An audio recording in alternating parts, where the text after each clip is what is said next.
Bienvenue dans ce débat Faire croiser qui sera consacré ce matin à la problématique de la protection des enfants au Bénin.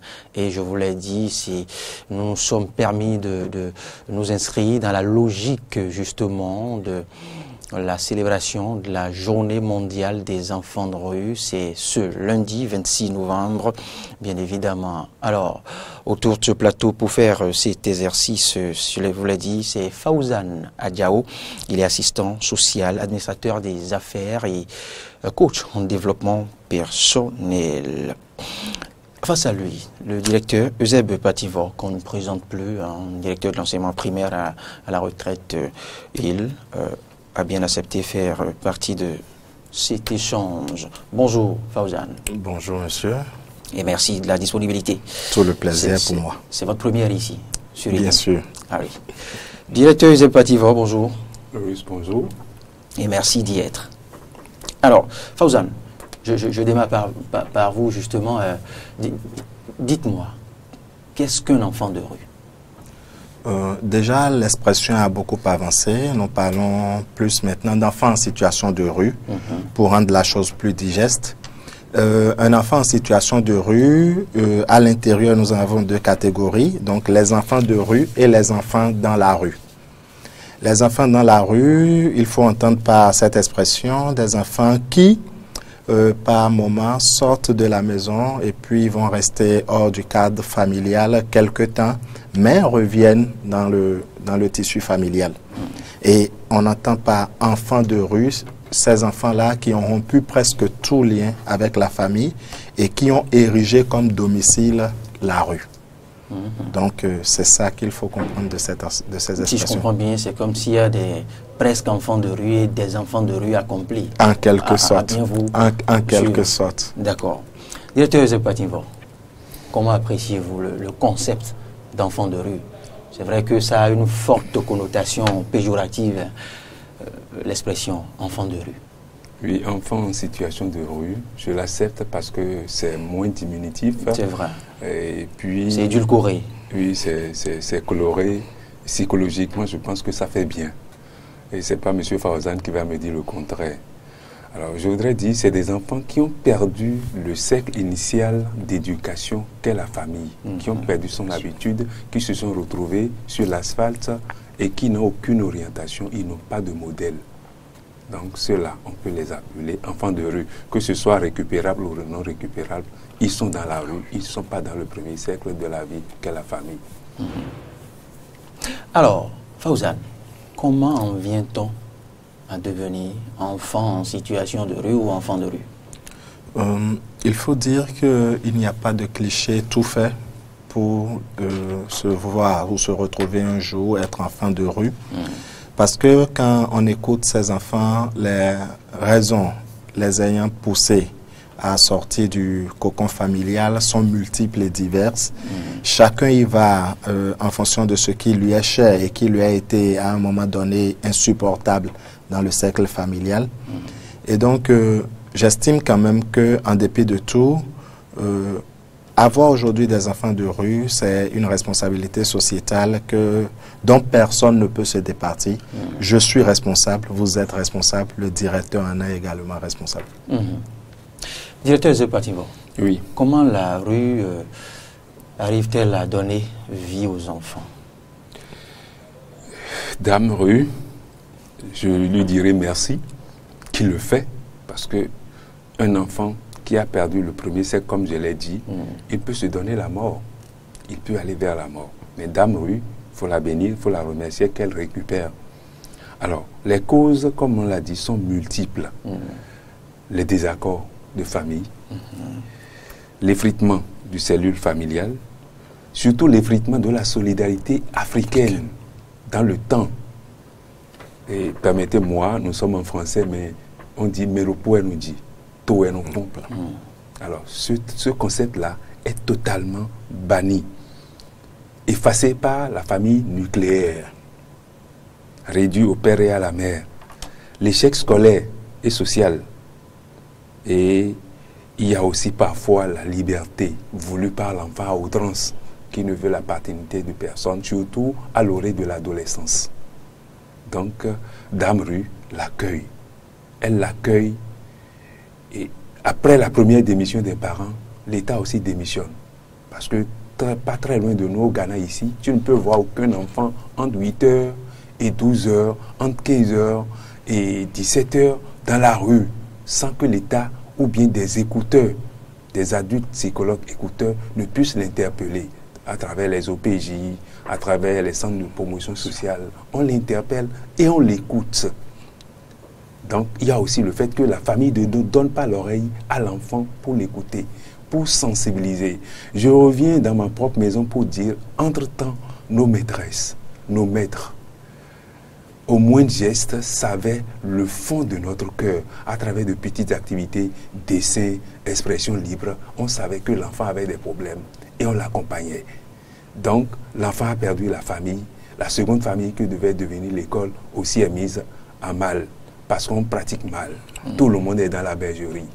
On est enseignant bien sûr, mais on n'est pas psychopédagogue, on n'est pas psychologue, on n'accompagne pas les enfants, on ne les écoute pas. Pauvres d'eux, Dame Rue les récupère et les écoute bien et les utilise mal. Et j'ai bien envie de chanter comme dame togolaise, tout le monde est coupable, comme il a dit. Afiamala. Afiamala, merci beaucoup. Tout le monde est coupable, tout le monde est fautif. Hein? La haine aussi est aussi fort que la guerre. Et c'est le faible qui en pâtit. Permettez-moi de paraphraser. Et ce faible-là se trouve être les enfants de la rue. La responsabilité est donc partagée. Mais quand on en vient au cas des parents, on ira maintenant au cas par cas des parents. Oui. Quand un parent fait le constat de que son enfant n'est pas revenu à la maison le soir. Voilà.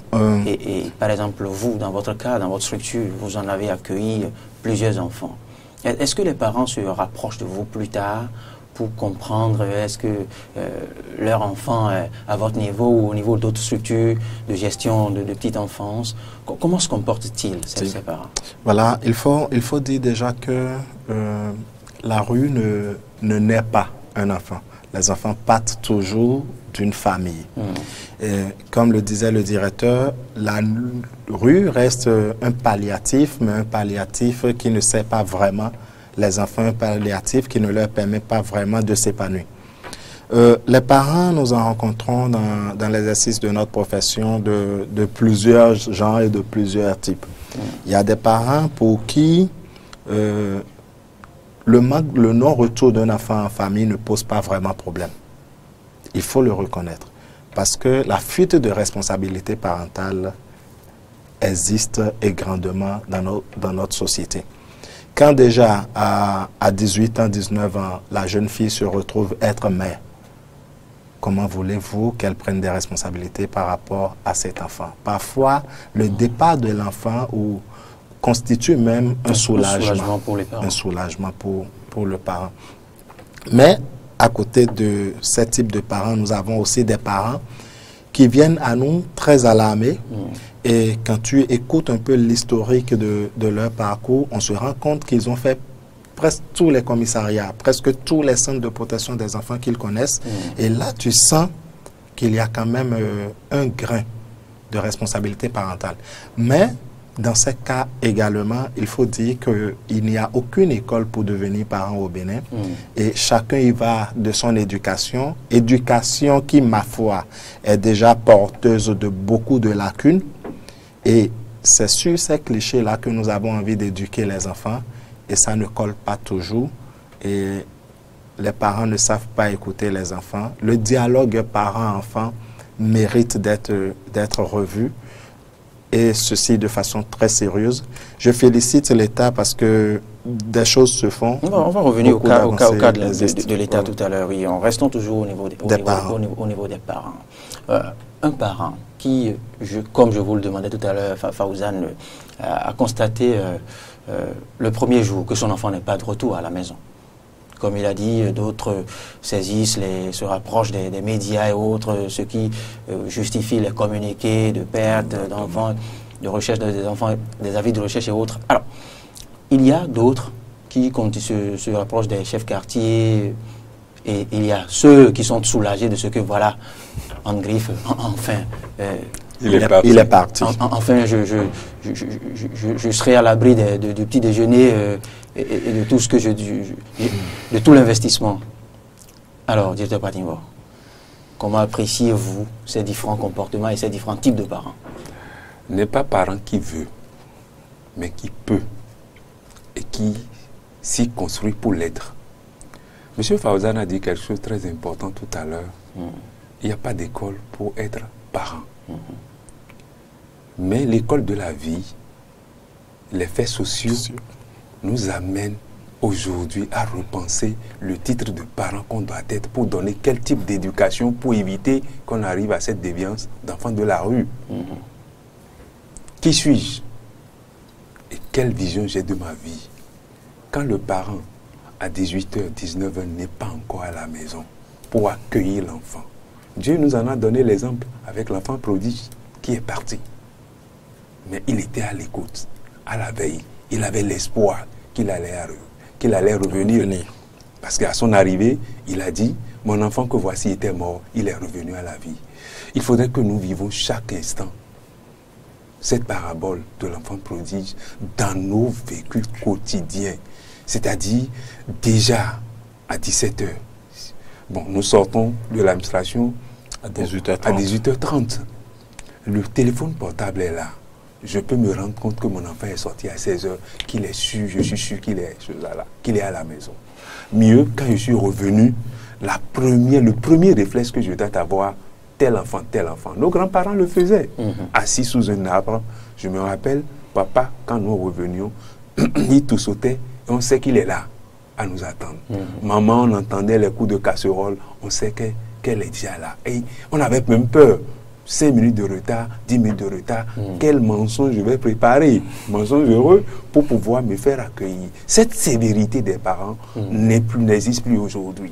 Donc, le parent faisait l'état des lieux du retour de ses enfants, de son enfant, de ses enfants, même des enfants qui étaient placés à côté d'eux, et des enfants du voisin. Ce qui fait que ces voisinages, ce sont eux qui sont les premiers alertés. Ah, vous n'avez pas vu tel enfant? Et il faut que les parents que nous sommes, on connaisse les fréquentations de nos enfants. Ces fréquentations identifiées, ça nous permet en cas de perte de nos vues d'un enfant, de prendre des couloirs de renseignement rapides, même avant d'aller à la radio, avant des choses là. C'est quelque chose qui peut être réglé tout de suite. C'est parce que nous ne connaissons pas nos enfants. Dans leur goût, dans leur camaraderie, on ne les vit pas. Il n'est pas exclu qu'un parent puisse un jour demander une semaine de repos pour accompagner son enfant à l'école, rester à distance. Je me rappelle, mon papa, sur son vélo, il nous suivait à distance. Quelles sont les camaraderies de ces enfants-là? Quelles sont les maisons qu'il vit de votre compagnie? De notre compagnie. Ce qui fait qu'il y a des moments donnés, quand ce n'est pas la bonne compagnie, je ne peux pas juger de cela. Arrivé à la maison, on te fait rasseoir, le devoir de s'asseoir. Moi, je l'ai appris en 1962. Avec mon père, mon feu père. Quand tu reviens avec un objet étranger, quand tu as fait une mauvaise compagnie, papa te fait asseoir. Il appelle maman. Et on discute de cela. Et ce qui fait, on vous dit, bon, c'est péjoratif. Tu ne dois pas aller dans telle maison. Vous nous connaissez à Port-Novo. Tu ne dois pas aller dans telle maison, tu ne dois pas aller dans telle famille. C'était pas bon, mais quand même, ça nous orientait. Et ça permettait aux parents aussi de connaître qui est son enfant, quels sont ses goûts. Ce qui fait que quand le problème se pose, on se réfère directement à ces indices-là avant d'aller vers l'école. Il y a des parents qui ne connaissent pas la couleur de l'école, la classe, vous voyez tout ce que je dis. Donc par rapport à tout ça, je pense que quels parents nous voulons être, quelle est la compagnie de nos enfants, quels sont leurs goûts. Parce que parfois, nous imposons une certaine conduite à nos enfants qui fait qu'ils sont dans la rue. Ils sont chez nous dans la maison. Et parfois, il y a des enfants qui sont à la maison, qui sont dans la rue. Parce que tout leur esprit est dans la rue. Parce qu'ils n'ont pas de modèle écoutant à la maison. Le modèle écoutant est dans les camarades de l'école parallèle. Je m'en arrête. Ah oui. Donc, je continue de dire qu'il y a un véritable problème au niveau du profil ou des profils de parents que nous avons de nos jours. Oui. Aujourd'hui, il serait bien que les parents donnent une place aux enfants dans leur quotidien. Le directeur l'a évoqué, il y a un déficit de rigueur. Exactement. Et au-delà de cette rigueur, je pense que il y a un côté intrinsèque qui ne devait pas du tout être marchandé, qui me semble ne pas exister. C'est-à-dire que quand je me retrouve être parent, mon bien le plus précieux, c'est cet enfant. Mon bien le plus précieux, c'est l'enfant. Quand je cours pour travailler, les résultantes, c'est pour m'occuper de cet enfant, m'occuper de la famille. Mais aujourd'hui, le paradoxe est tel que nous voyons des jeunes parents qui sortent de la maison déjà à 5 heures, qui ne reviennent qu'à 23 heures, et on n'a même pas de contact avec l'enfant. Et moi, je me demande pourquoi on court si tard. Pourquoi on court si tard? Parce que après, quand l'enfant prend le chemin non souhaité, ça crée plus de protocoles et ses parents subitement ont tout le temps nécessaire pour courir chercher l'enfant. Parce que quand l'enfant se retrouve par exemple dans... C'est là le paradoxe. C'est là le paradoxe. Quand l'enfant se retrouve par exemple dans la structure étatique par essence de protection de l'enfant, qui est l'Office central de protection des mineurs, mais si l'enfant communique les contacts de ses parents, les parents sont appelés.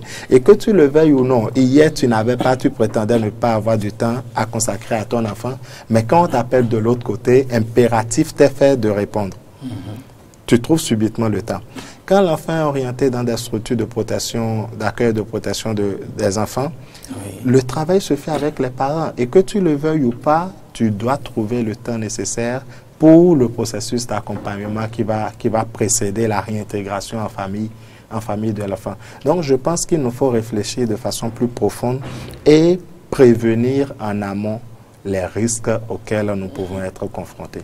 Et c'est cela qui nous manque et c'est cela qui fait qu'aujourd'hui, nous avons des enfants en situation de rue.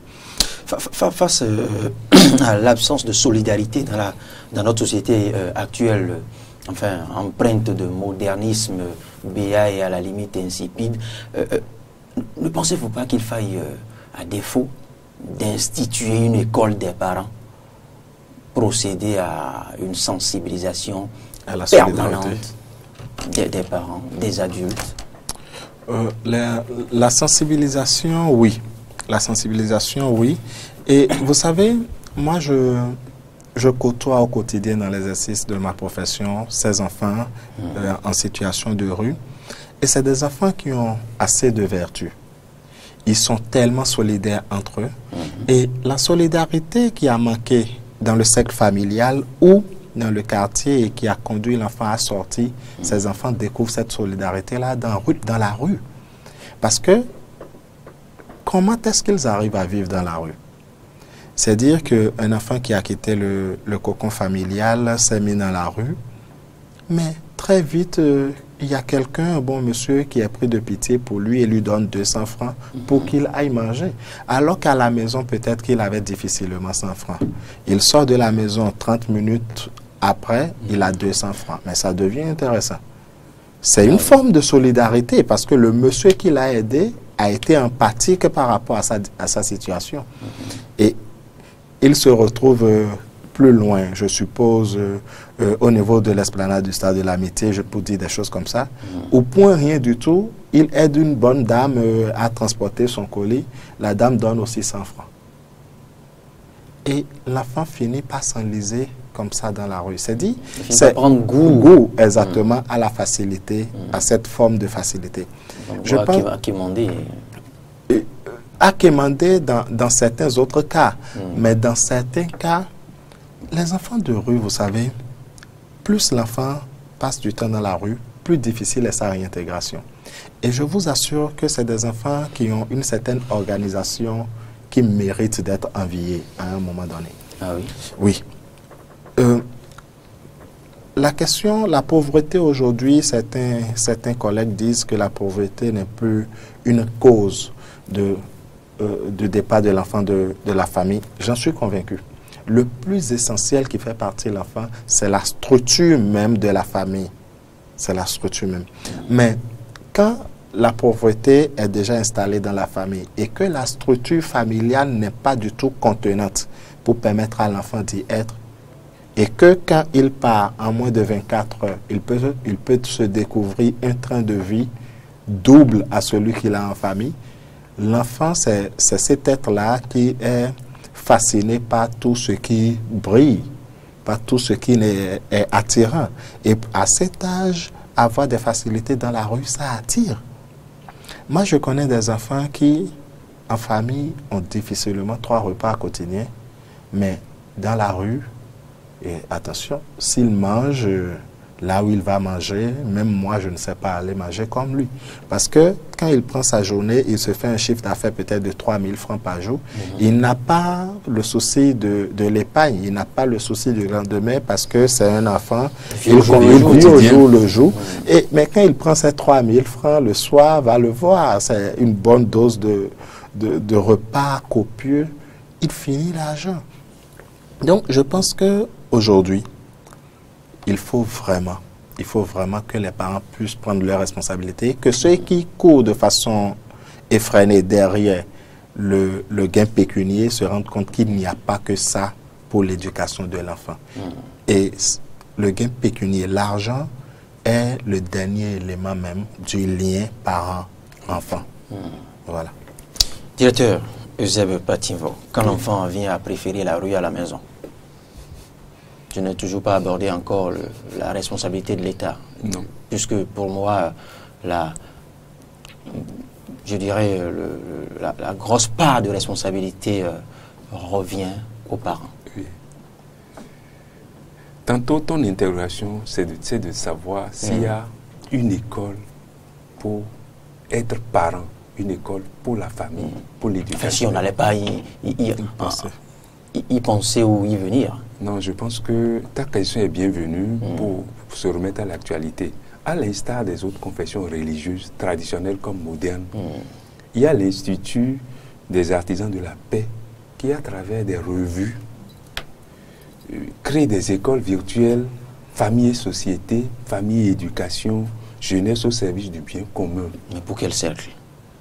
Voilà, merci beaucoup. Le plus restreint. Le plus restreint possible. Illettré. Alors, je pense que si tout le monde se mettait dans la bataille, parce que tout le monde, à l'entame, nous l'avons dit, était coupable, si tout le monde se sentait coupable, et qu'on créait des cellules de famille travailleuses, parce que vous avez parlé de pauvreté, moi je suis véhémentement contre la pauvreté que je vois à l'africaine aujourd'hui. Je suis très contre cette pauvreté-là. Nous ne pouvons pas avoir des terres, on va me parler de machines agricoles et consorts là, et on ne puisse pas produire mon petit piment moi-même, que l'enfant sente le goût de l'effort. Là où la famille a démissionné, c'est que on engage même des gens pour balayer la maison. On engage des gens pour préparer la sauce. Vous voyez des marmites au marché. Quel modernisme! Vous voyez, donc c'est moi je voudrais... Parce que madame est occupée au ministère. Non. Voilà, ma sauce, la sauce est bien préparée si déjà au marché, au retour, elle doit me damer par mon ventre d'abord. Elle doit damer mes enfants, récupérer mes enfants de la rue par monsieur Fawzan l'a dit tout à l'heure. L'enfant qui avec 3 000 francs se régale bien, alors que toi, père, tu ne peux pas te régaler avec 300 francs, fois le nombre d'enfants. Mais il préfère la rue. Alors que si madame au ministère, ou bien à l'école, ainsi de suite, ne peut pas damer, ne peut pas arranger le repas des enfants, même le plus chichement possible, ce n'est pas la peine. Donc je disais tout à l'heure qu'il y a des structures qui le font. Terre des Hommes, Terre Rouge, il y a l'UNICEF, il y a Don Bosco. Vous voyez, il y a beaucoup de structures qui s'emploient. Mais, loin de taxer l'État, je voudrais dire que la solidarité africaine n'a qu'à se réinstaller. Et comme je l'ai dit, tout est puisse s'installer naturellement et qu'on permette à l'autre d'être un peu regardant de ce qui se passe autour de toi. Parce que, imaginez-vous, ton enfant de la rue impacte d'autres, parce que c'est un premier enfant qui est parti là et qui appelle les autres. Même parfois, de par leur habillement, tu les vois. Il y a des enfants très fins. Ils s'habillent chichement dehors.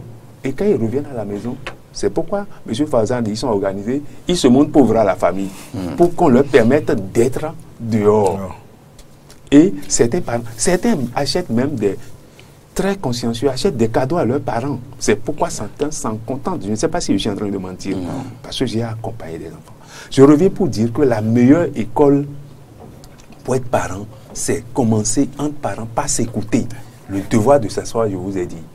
Quand j'en viens être de force à 18 ans, 19 ans, parent, il faudrait que l'on puisse me dire, un modèle puisse me dire, écoute ta femme, écoute ton mari, écoute tes enfants pour connaître leurs besoins et qu'ensemble vous construisez la route vers ce besoin-là pour ne plus parler de pauvreté. Parce qu'on ne peut pas être à 2, à 3 dans une maison et ne pas pouvoir chercher la petite substance pour manger. Oui, on en a les moyens.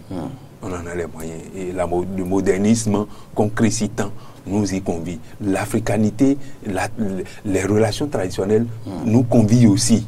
Et il ne faut pas être parasite. Il ne faut pas être parasite. Il ne faut pas apprendre la facilité à l'enfant. Obliger les enfants par les travaux domestiques, les petites activités, à être entreprenants. Je suis sûr s'ils sont entrepreneurs, l'enfant occupé n'a plus le temps de faire de la pagaille à l'école, c'est ce qu'on nous a enseigné. Quand l'enfant est occupé, il s'occupe de son travail. Mais quand il n'est pas occupé, bon, il va à tout, à la dérive. Et autour qu'il va, c'est la rue qui lui offre l'écoute, qui lui offre le pain et qui l'achalente. Et la psychose est le premier capital que nous devons privilégier dans toute éducation. La psychose. Quel est son besoin intrinsèque?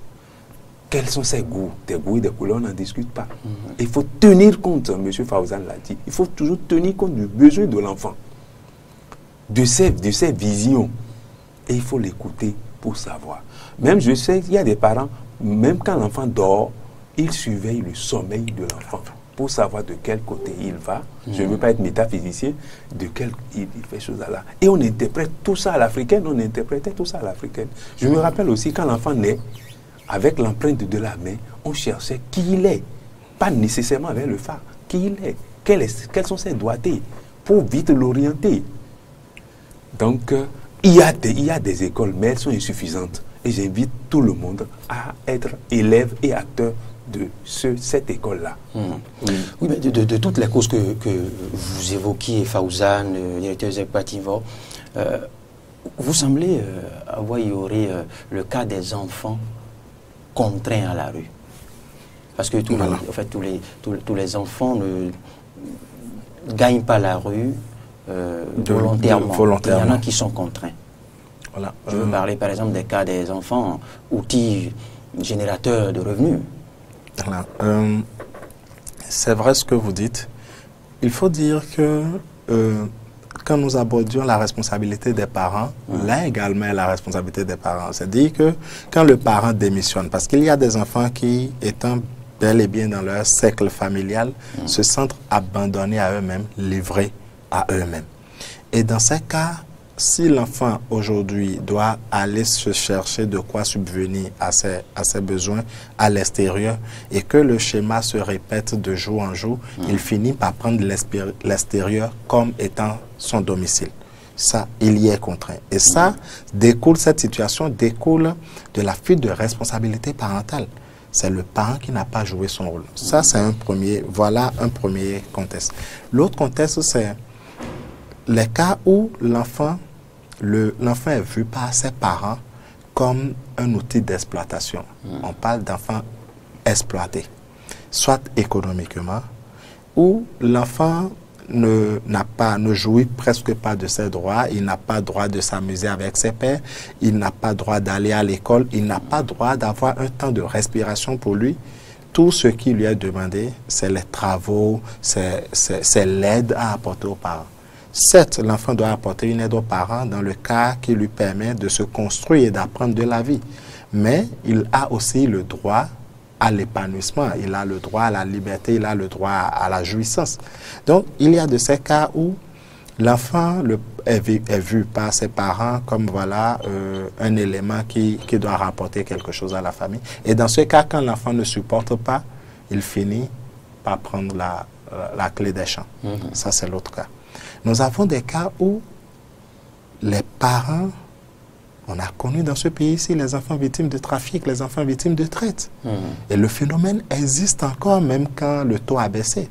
Donc, c'est des cas où ce n'est pas l'enfant qui décide. Et le plus souvent, moi, j'ai jamais vu un enfant à l'aise dans la famille. Je ne parle pas d'une aisance financière dans sa famille et qui est décidé d'aller à la rue. Je n'en ai jamais croisé. Jamais. Il y a toujours une raison pertinente et très valable qui fait que l'enfant n'arrive plus à rester en famille. Pour une petite parenthèse, si vous permettez en quelques secondes, moi j'ai connu dans ce Cotonou-ci l'enfant d'un richissime homme d'affaires qui posait des actes vraiment à la limite de la honte. Le père ne l'écoutait pas, n'avait pas le temps. Et le garçon, le jeune, est orphelin de mère. Le monsieur ne s'est pas remarié. Mais pour sonner le glas, qu'est-ce que l'enfant a fait? Le monsieur quitte la maison et le jeune, il prend tout l'équipement mobilier, électroménager. Il brade tout, le mobilier, la télé, le frigo. Il brade tout contre 50 000 francs. Wow. Mais ça a fait le déclic chez le papa qui s'est dit, qui s'est rapproché des structures compétentes, aidez-moi, aidez-moi. Mais l'enfant a répondu, j'ai dû faire ça pour qu'il comprenne. Mais j'ai fait telle chose, il n'a pas compris. J'ai fait telle chose, il a fallu que je pousse le bouchon aussi loin pour qu'il comprenne. Et l'enfant disait, je ne veux rien. Je suis conscient, je sais que les actes que je pose sont pas bien par rapport à la société. Mais je n'ai pas de mère, mais je n'ai pas non plus de père. S'il était également décédé, je saurais que je suis orphelin de père et de mère. Mais il vit, demandez-lui. C'était quand la dernière fois, lui et moi avions eu un dialogue père-enfant. Le père ne savait plus quoi dire. Et dans ce cas, c'est l'enfant qui a poussé son père à se rendre compte de quelque chose. Parce que le père était, lui, dans sa bulle. Bon, je lui laisse de l'argent. Il ne manque financièrement de rien. Il y a un chauffeur à sa disposition. Mais ce n'est pas ça qu'il faut pour un enfant. Le lien humain, la chaleur humaine est la chose qui construit le plus. J'ai réinséré des enfants dans des zones très pauvres du Bénin, où moi-même, en tant que professionnel, quand je réintégrais ces enfants dans ces milieux, je me questionnais sur le chemin du retour. Quand j'imagine quels sont les droits des enfants, le 3 repas minimum au quotidien, et que je le réintègre dans un milieu où je sais que difficilement les 2 repas sont assurés, mais les enfants tiennent. Les enfants tiennent parce qu'un travail a été fait sur la structure familiale et au-delà du manque de repas, au-delà du manque de confort physique et matériel, il y a la richesse intérieure. Il y a la richesse dans le lien humain et ces enfants-là restent. J'en connais plein. J'ai travaillé avec plein d'enfants comme ça dont la réintégration est réussie dans des milieux qui, a priori, peuvent être tassés de milieux très, très pauvres. J'ai vu des personnes, pour des enquêtes sociales, on est rentré chez un monsieur, un douanier, mais le garçon est parti de la maison, ça faisait 4 mois. On est revenu, aucun contact avec le garçon. Aucune exclamation de joie. 4 mois. 4 mois après. Dans l'histoire, il prétend avoir cherché l'enfant, mais moi je dis c'est contradictoire. Quand tu as cherché l'enfant et que du jour au lendemain, une structure t'amène l'enfant, il faut exprimer de la joie. Aucune expression gestuelle de joie, c'est de l'indifférence totale, aucun contact avec l'enfant. Alors que de l'autre côté, je vais pour une enquête sociale dans un milieu dont je tais le nom. Moins nanti, oui. Moins nanti, largement moins nanti. L'enfant est parti il y a à peine 2 semaines parce que voilà, il a perdu ses repères et un conducteur de taxi-moto lui a proposé de l'aider. Mais ce dernier l'a déposé à l'unité de police. Et puis de là, il s'est retrouvé à Cotonou. Il est parti de son milieu, il s'est retrouvé à l'Office central de protection des mineurs. Lui ne voulait pas. Donc très vite, quand on l'a récupéré, on a fait les démarches qu'il faut pour sa réintégration. Mais il faut voir toute la joie de toute la communauté. 2 semaines, je vous dis. Une mère qui s'agenouille pour vous remercier. De lui avoir amené son enfant. Qui pleure de joie. Et ce n'est pas elle seule, c'est toute la communauté avec elle. Alors que de l'autre côté, le garçon est parti depuis 4 mois, il n'y a aucune. C'est un peu pour montrer que l'argent ou le confort financier ou matériel n'est pas le nécessaire. On a des enfants qui vivent dans des milieux de confort extrême, mais finissent en prise en charge psychiatrique pour raison de dépression. Par ce Parce canal, que non épanoui. non épanoui. Voilà. J'ai envie juste de dire par ce canal à tous ceux qui ont besoin de parler, à tous ceux qui éprouvent le besoin de se confier à des gens, qu'il y a des structures étatiques, il y a des structures privées qui sont disposées à les écouter. Il n'y a pas besoin forcément de prendre un rendez-vous. Même quand vous venez dans les locaux de Terre Rouge, par exemple, il y aura toujours quelqu'un de disponible pour vous écouter, quitte à ne pas approfondir la discussion ce jour-là et à prendre un autre rendez-vous. Je concède parce que c'est la cause des enfants. Voilà, merci bien. Alors, directeur Joseph Patimo, Oui. ailleurs, sous d'autres cieux, l'État est allé même jusqu'à définir, restreindre, sinon définir les conditions de mariage et le nombre d'enfants. Je me dis, est-ce qu'on ne serait pas tenté de copier un tel exemple? Non, tout nous y conduit.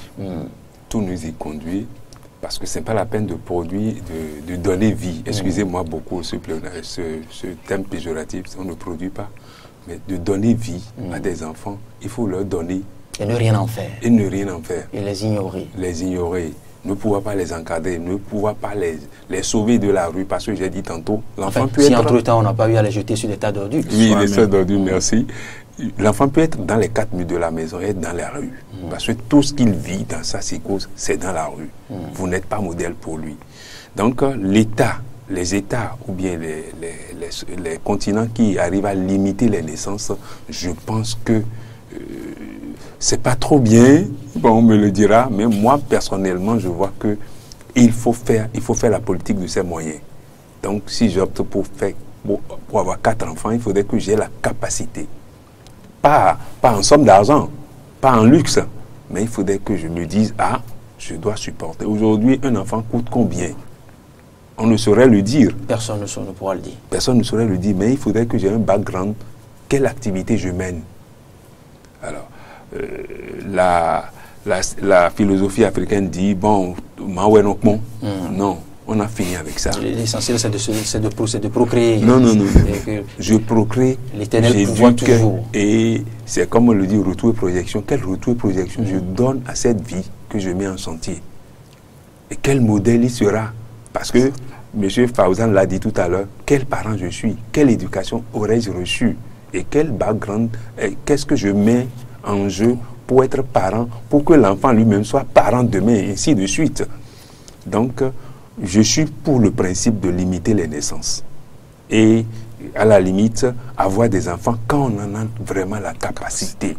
La capacité de donner vie, la capacité d'éduquer, la capacité d'insérer, pas dans une structure de travail, mais qu'on puisse donner à l'enfant un goût de se stabiliser, de se rechercher, de se rendre utile lui-même à la société, de se rendre utile lui-même à la société. Parce que quand on contraint l'enfant comme nous le faisons aujourd'hui, fait ceci, docteur, agronome, ainsi de suite, il y a aussi ça qui fait des enfants de rue à l'âge adulte. Heureusement que nous sommes en train de parler des enfants. Je suis sûr, on pourra revenir sur ce plateau pour parler des adultes enfants de rue. Parce qu'on les a mal orientés. Sinon des adultes de rue. Des adultes de rue, merci. Parce que je connais des gens qui dorment à la belle étoile comme les enfants. Sous les ponts, les passerelles et autres. Ils sont très bien. Et qui vivent cette même vie que les enfants. Et c'est eux les phares qui attirent ces enfants-là plutôt. Voilà encore des causes. Parce qu'ils voient que, bon, tel tonton, bon, avec sa cigarette, avec son repas, bon, voilà, on n'en a pas évoqué. C'est eux. Donc, limitons les naissances. Les gars et parcs routiers deviennent leur maison. Fawzan, on va mettre un terme à ce débat. Je vous laisse réagir d'abord par rapport à ma dernière question. Est-ce qu'on ne va pas en venir au choix de ces États? Je pense que les raisons, je vous parlais de ces pays asiatiques. Je n'en ai pas défini. Oui, bon. Mais on se comprend à demi-mot. On se comprend. Et le choix de ces pays a été basé sur plusieurs facteurs. On dira de l'autre côté que c'est pour mieux gérer leur population. Le facteur démographique voilà. et autres. Aujourd'hui, moi j'estime que l'Afrique, la démographie, le boom démographique est un facteur clé de développement.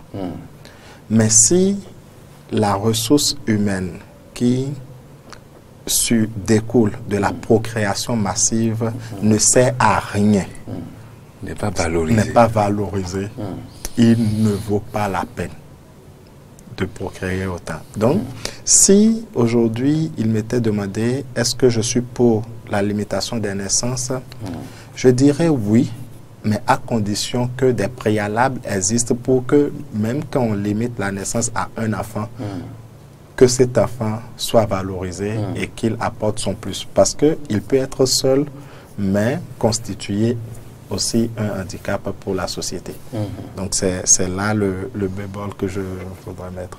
Je ne voudrais pas faire bien les propos d'Emmanuel Macron, c'est les propos relayés par les panafricanistes qui se sont insurgés contre sa volonté de nous dicter une loi, mais c'est pas si faux que ça.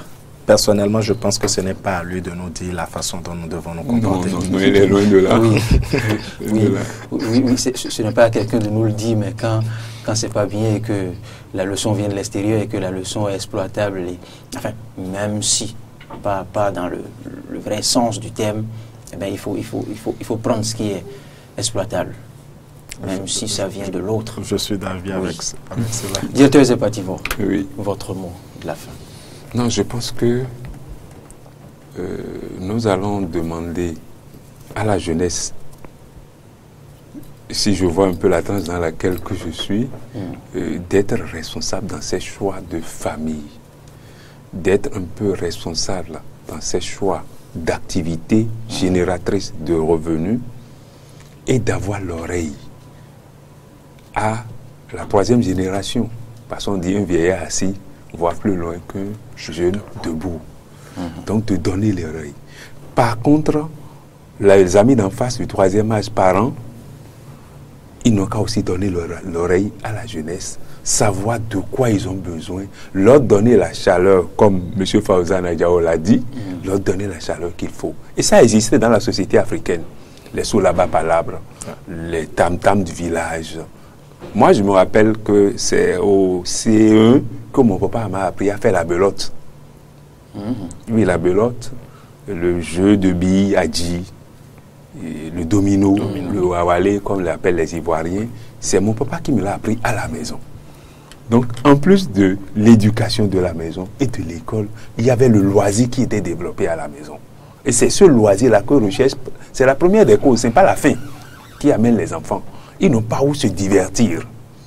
Aujourd'hui, c'est la télé. Non, je peux créer. Il y a de petits jeux avec bic et cahier. Quand le papa en vient à amuser la galerie avec ses enfants, allez voir un peu le colonel Davy. J'ai suivi un peu. Même si ce n'est pas un très bel exemple. Ce n'est pas un très bel exemple, mais c'est quelqu'un qui crée une certaine...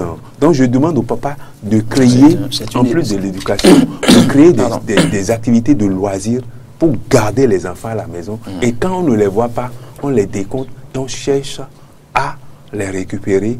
Et ce n'est pas le bâton seulement qui compte, comme l'argent ne compte pas, mais c'est l'écoute, la parole, le dialogue et la chaleur familiale qui compte pour que nous n'ayons plus d'enfants dans les rues, pour que d'ici quelques années on dise enfant zéro dans les rues.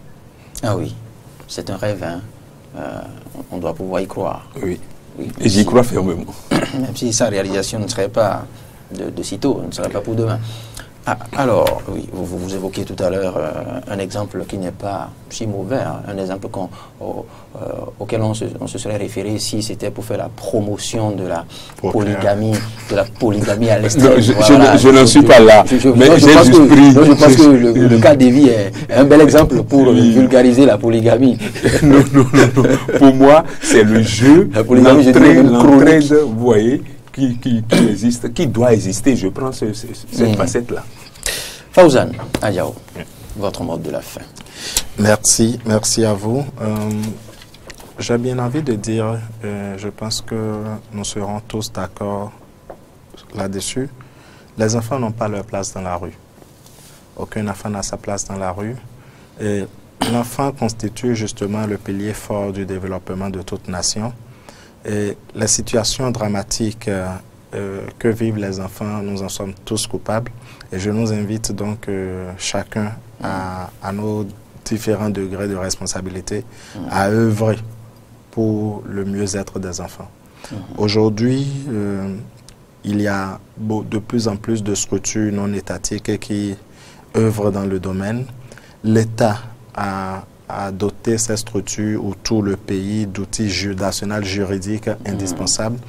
Et je tiens à dire à toute personne qui se rend responsable de maladresse ou de mauvais comportements sur des enfants qu'il existe la loi numéro 2015-08 du 8 décembre 2015 portant Code de l'enfant en République du Bénin qui permet au système judiciaire de réprimer.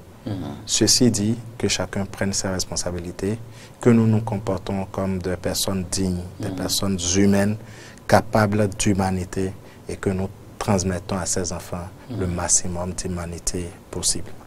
Merci Fawzan Adjao.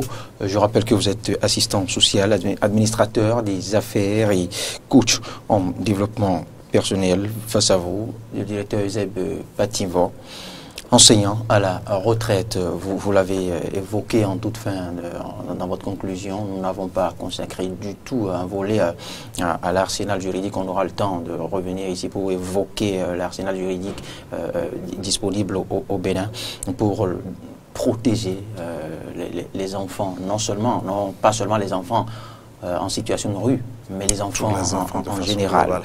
Merci pour votre disponibilité.